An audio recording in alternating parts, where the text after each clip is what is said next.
Bienvenue sur F1 ITV pour le débriefing du Grand Prix de Monaco, mon cher Ziv, avec un Grand Prix qui a été marqué par cette polémique, cette controverse, ou en tout cas ce duel qui tourne au vinaigre chez Mercedes entre Lewis Hamilton et Nico Rosberg. Il y a eu donc cette fameuse sortie de route de Nico Rosberg, ce petit écart de trajectoire à Mirabeau pendant les qualifs, à la fin des qualifs. Alors, la question, évidemment, c'est volontaire ou pas, à ton avis? Mais c'est vrai, hein, Pierre, on est dans une situation exacerbée parce qu'à Monaco, c'est la pole qui détermine très souvent qui sera le vainqueur, surtout entre ces deux pilotes qui sont fort proches. Alors là, bon, moi, sincèrement, je ne vais pas céder à la paranoïa ambiante, à la théorie du complot, hein, que tout le monde dans le paddock finalement fomentait un tout petit peu. Moi, je crois sincèrement que dans un tour de qualif, on tente tout pour le tout, on essaie d'améliorer son temps, et une petite erreur comme celle-là est tout à fait normale, elle arrive au meilleur. Tu veux dire, elle est plausible? Elle est plausible, donc moi, je ne peux pas penser une minute que Nico Rosberg l'ait fait exprès. Tu lui accordes le bénéfice du doute. Tout à fait. Un peu comme les commissaires de la FIA, finalement, qui ont eu accès aux vidéos, mais surtout à la télémesure, hein, et qui ont entendu les protagonistes, que ce soit Nico ou les responsables de Mercedes. Alors c'est vrai qu'il y avait un peu une ambiance de dénonciation, même si ça paraît quand même fort de café de se dire, comme tu le dis, dans un tour de qualif, on est quand même à la limite, de se dire je vais le faire exprès. Ça rappelait évidemment le célèbre Rascasgate de Michael Schumacher en 2006, où là c'était flagrant. Hein, là, il était arrivé, il savait qu'il ne pouvait pas améliorer, Alonso était derrière, et il a simulé de façon pas très à droite la sortie de route à 2 à l'heure dans le rail de la Rascasse, parce que bon, hein, il savait que ça allait pas trop abîmer l'auto, enfin, et que ça allait provoquer les drapeaux jaunes. Ici, c'est plus fin. S'il l'a fait exprès, c'est vraiment très habile. Hein. Bon, alors moi j'ai un peu du mal à l'accuser, parce que Nico, c'est un peu l'ange blond, mais je connais bien le père. Et je me dis, connaissant le père, c'est bien possible que tel père, tel fils, finalement, et qu'il y arrive.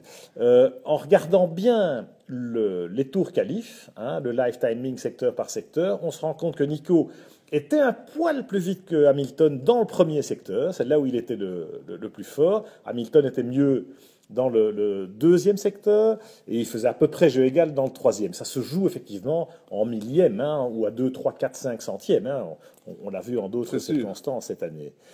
Alors bon, la vérité c'est que Hassan Devot, il sait qu'il a le meilleur temps à ce moment-là, Nico. Il sait que Hamilton est 500 mètres derrière lui, grosso modo. À Saint-Dévote, il est plus vite. Donc il se dit, voilà, il améliore, il va aller encore plus vite dans son dernier tour. Il y a plus de gomme sur la piste, hein, Monaco, c'est très particulier. Et donc il sait que le premier secteur, c'est là où il fait la différence. Donc il donne vraiment le meilleur de lui-même. Pas de chance. Au sommet de l'avenue d'Ostende, on est un peu délesté. Il y a Massenet. Et là, il s'est loupé. Il est un petit peu sorti de la trajectoire en s'ouvirant. Et le temps de ramener la voiture pour le casino, je pense qu'il connaît tellement bien l'endroit, il sait à ce moment-là qu'il ne va pas améliorer. Et donc, moi, je me dis, quand on voit le mouvement de volant qui fait un peu curieux dans la descente, il cherche un peu le déséquilibre au freinage, j'ai l'impression. Oui, mais d'un autre côté, Pierre, tu sais très bien, à Monaco, on flirte avec les rails et tout se passe au centième de seconde. Donc, comment est-ce qu'un esprit peut penser à faire quelque chose comme ça, alors que dans le fond, il se dit oh, je me suis un peu loupé, comme tu dis, à Massenet, mais alors bon, je vais freiner un peu plus tard dans la descente. Et effectivement, ça a été mesuré qu'il était 7 km à l'heure. Tu veux dire pour compenser le temps perdu? Oui. Tout à fait, on compense, on essaie de compenser, et l'esprit ne pense surtout pas à jouer des entourloupes. Non, on essaye de gagner un peu plus de temps où on peut. Et, ok, on bloque une roue, et on prend l'échappatoire. Moi, il y a une chose qui me semble bizarre, c'est que pour éviter la petite bosse de la descente du casino, il fait le mouvement habituel que tout le monde fait, et puis après il redonne un coup de volant. Pour quelle raison? Franchement, il n'y en a aucune.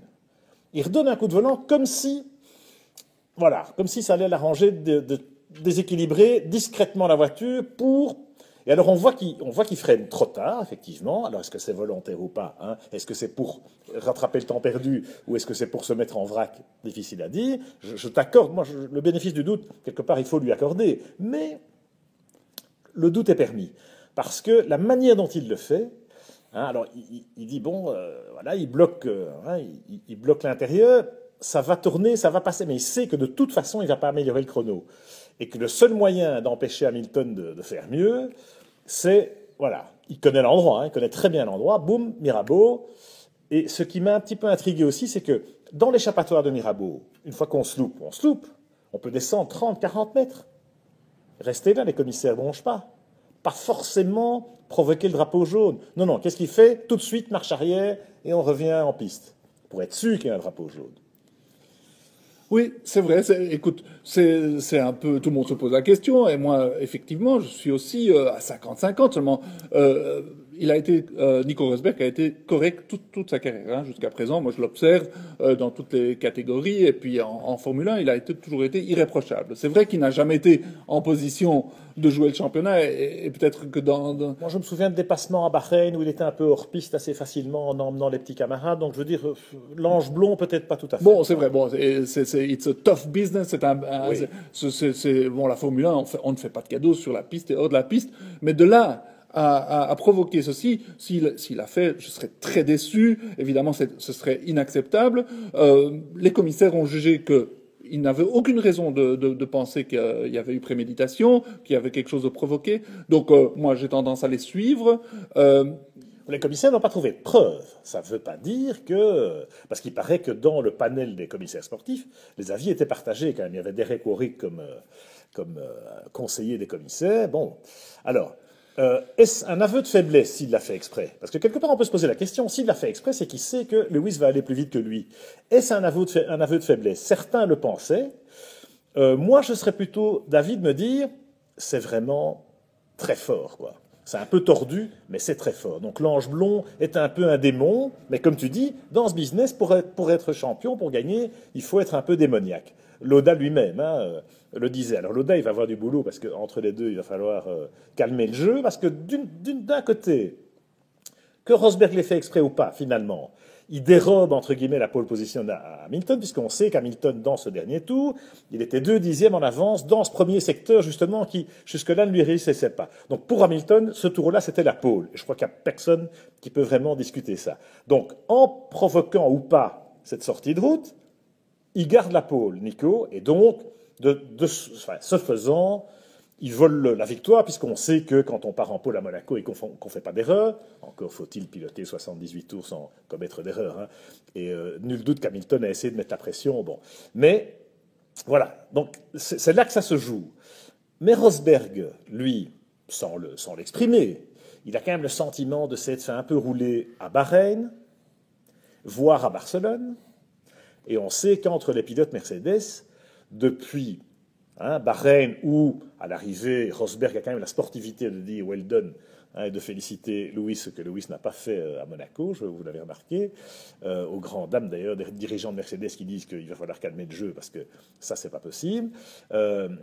Ils utilisent tous les coups, voilà, tous les coups sont permis parce que voilà, on a un duel formidable, un peu un Prost-Senna à la grande époque, parce qu'on a 2 pilotes exceptionnels, très proches l'un de l'autre, avec la meilleure auto du plateau qui fait le vide autour d'elle. On est parti pour une saison peut-être digne de 1988. Oui, tout à fait. Il y a un élément encore supplémentaire, c'est que Hamilton, du haut de ses 4 victoires consécutives, avait pris l'ascendant psychologique, ça c'est indéniable. Si à Monaco il avait fait la pole, il aurait probablement remporté la course.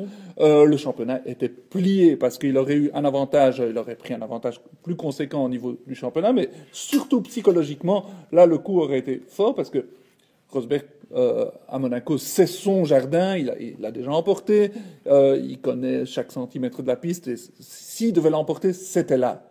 Et donc, il ne pouvait pas rater l'occasion, et cette pole était tellement importante que, effectivement, ça met le doute dans les esprits quant à ses agissements, évidemment. Alors, pour le championnat, moi, je trouve ça très bien, effectivement, que Rosberg ait gagné, parce que, voilà, comme tu l'as dit, une 5e victoire d'Hamilton, franchement, ça la foutait mal, parce que, même si, en termes de points, en termes d'arithmétique, c'était pas encore un avantage décisif. Psychologiquement, c'est vrai que Rosberg, on sentait il a d'ailleurs très bien affirmé en disant « Moi, je veux briser le momentum de Lewis ».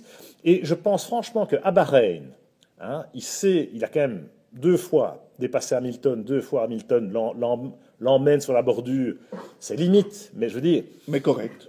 Correct, mais à la limite de la correction. Donc on peut, en se mettant à la place de Nico, souvenez-vous, sur le podium de Sakir, voilà, hein, il était fair play, mais le sourire un peu jaune. À Barcelone, on a vraiment le sentiment aussi que, avec cette stratégie décalée, il revient et à 2 tours près, à 1 tour près peut-être, il peut le passer. Alors on sait aussi qu'il a utilisé le moteur, enfin le mode le plus riche du moteur Mercedes, et que ça a un petit peu perturbé Hamilton parce que, alors Rosberg dit oui, mais Hamilton l'avait fait à Bahreïn, ou c'est le contraire. C'est le contraire. Ouais, c'est Rosberg à Bahreïn et c'est Hamilton qui, pour se défendre à Barcelone, utilise le mode le plus riche possible du moteur et donc empêche Nico de venir l'inquiéter. Donc voilà, ça se joue vraiment. Ça se joue à très peu de choses parce qu'Hamilton aussi a des griefs envers son équipe ici à Monaco en disant oui mais j'aurais voulu changer de stratégie. Donnez-moi une chance d'avoir une stratégie décalée vis-à-vis de Rosberg. Et chez Mercedes, ils ne lui ont pas accordé ça, donc ils avaient déjà probablement décidé que le 1-2 devait rester comme il était. Hamilton n'était pas super content de ça. Ça, c'est les règles du jeu chez Mercedes, c'est clair. Tout à Hamilton, fait. je l'ai entendu, un peu pleurnicher en disant oui, mais chez McLaren, on avait chacun un stratège et on jouait chacun sa course. Mais non. Alors ici, le fait qu'il aurait pu rentrer un tour plus tôt au moment de l'accident de Sutil, je ne pense pas que le timing le permettait. Et puis de toute façon, chez Mercedes, c'est quand même logique que le type qui soit devant ait la priorité dans les stands. Ça, c'est le samedi qu'il a perdu le Grand Prix, hein, c'est pas dimanche. Oui, en tout cas, on sent la tension monter chez Mercedes aussi. Maintenant, on voit, on le sent. Il y a 2 clans chez Mercedes à l'intérieur de l'équipe. Il y a le clan des Allemands, des pros Nico Rosberg, il y a le clan des Anglais. Et maintenant, au lieu d'avoir une équipe bien soudée, il y en a 2, un peu comme à l'époque de McLaren, il y avait les pro-Prost et les pro-Senna. Ça va être très intéressant pour la suite du championnat. Je ne suis pas certain que ce soit aussi divisé. Je crois que dans l'équipe Mercedes, on a quand même une vision, en tout cas au niveau du management, une vision un peu plus globale. C'est plus, moi j'ai ressenti ça à Monaco, plutôt du côté des médias, hein, où il y a les Allemands d'un côté, les Anglais de l'autre, les pros et les anti, et on est parti, un peu comme à l'époque Prost-Senna, à avoir ce clivage dans les supporters, etc., etc. Mais moi, je trouve que c'est ce qui fait la beauté du sport, et on va avoir, parce que psychologiquement, moi j'ai le sentiment quand même que Rosberg a gagné non seulement le Grand Prix de Monaco, mais il a inversé la tendance dont tu parlais, la tendance psychologique, et j'ai l'impression qu'il a commencé à déstabiliser Hamilton. Hamilton, c'était pas un sourire jaune qu'il avait, c'était un sourire en W, hein, W05 peut-être, mais enfin, c'était assez clair.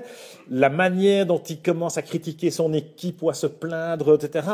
Rosberg, lui, il fait un peu le focus, je vous l'accorde, mais il a marqué des points, pas seulement arithmétiquement, mais aussi pour la guerre des nerfs. Et c'est ça qu'on disait depuis toujours, c'est que il est super malin, le bougre, il est très fin et il a compris comment il devait jouer son coup, il devait jouer la politique. Hamilton, il sait qu'il a son pied droit pour lui, il sait qu'il est plus vite, mais ça va être très très très fin parce qu'on sent même maintenant Loda qui dit oui, Hamilton s'est pas bien comporté sur le podium. Bon, ça ne fait que déstabiliser le pauvre Lewis évidemment parce que on a besoin de sentir son patron derrière soi. Donc Rosberg il a gagné, sauf que certaines personnes, enfin beaucoup de gens, ont un peu un goût amer, c'est en se disant est-ce que ça a été bien honnête Est-ce que c'est pas un tout petit peu, enfin sportivement malhonnête?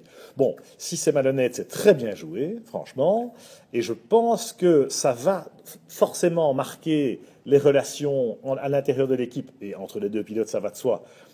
Pour la saison qui arrive, et qu'au Canada, et puis en Autriche, et puis les autres Grands Prix, on va se régaler parce que, voilà, la tension, elle rappelle le duel Prost-Senna à sa grande époque. On a évidemment Hamilton qui a déjà mis ça sur ce terrain-là en disant « moi je vais régler ça à la Senna, c'est-à-dire avec mon pied droit ». Sous-entendu, Rosberg, c'est plutôt le Prost, c'est-à-dire l'animal politique qui va tirer les ficelles en coulisses. Bon. C'est un peu caricatural, mais c'est comme ça. Ça te rappelait un autre duel là, entre équipiers, mon cher Ziv, Oui, ça m'a effleuré. qui s'était moins bien terminé, hélas. Oui, hélas, mais moi j'ai vraiment pensé, Pierre, à Pironi-Villeneuve, à cette trahison de San Marino 82. Après, effectivement, Villeneuve, il avait vraiment mal réagi, ça s'était terminé de manière fatale, il s'était senti trahi. Et dans le paddock à Monaco, j'ai senti, en observant Hamilton, j'ai senti vraiment ce sentiment de trahison, de dire voilà, tu m'as battu, mais pas avec des armes tout à fait honnêtes, et voilà. Trahi par son équipe aussi, c'est un peu ça qui le déstabilise, Hamilton, c'est qu'il se sent pas tout à fait soutenu par son équipe. Et c'est un peu ce qui avait été significatif avec Gilles Villeneuve à l'époque, à Imola, c'est que Didier Pironi, c'était l'animal politique aussi. Ces deux pilotes-là, en 82, ils avaient la meilleure auto, la Ferrari 126 C2, qui devait gagner le championnat, qui a d'ailleurs dominé le championnat, et Ferrari a gagné le titre des constructeurs, mais malheureusement, ni Villeneuve ni Pironi n'ont pu en profiter.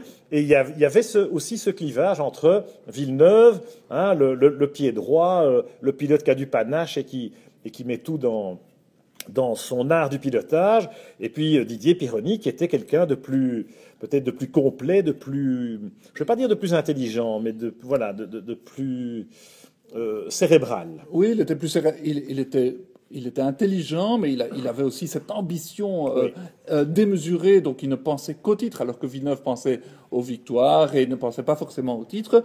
Et donc il y avait d'un côté le gars super honnête, avec l'éthique absolue, et l'autre qui avait joué de certaines ficelles. Ça m'a rappelé cet épisode. C'est vrai que ce sont des compétiteurs, et c'est ce qui fait évidemment leur grandeur aussi, et c'est ce qui fait qu'on va se régaler tout au long de cette saison 2014, à commencer par demain sur F1 ITV. On va évidemment en laisser un petit peu aux autres.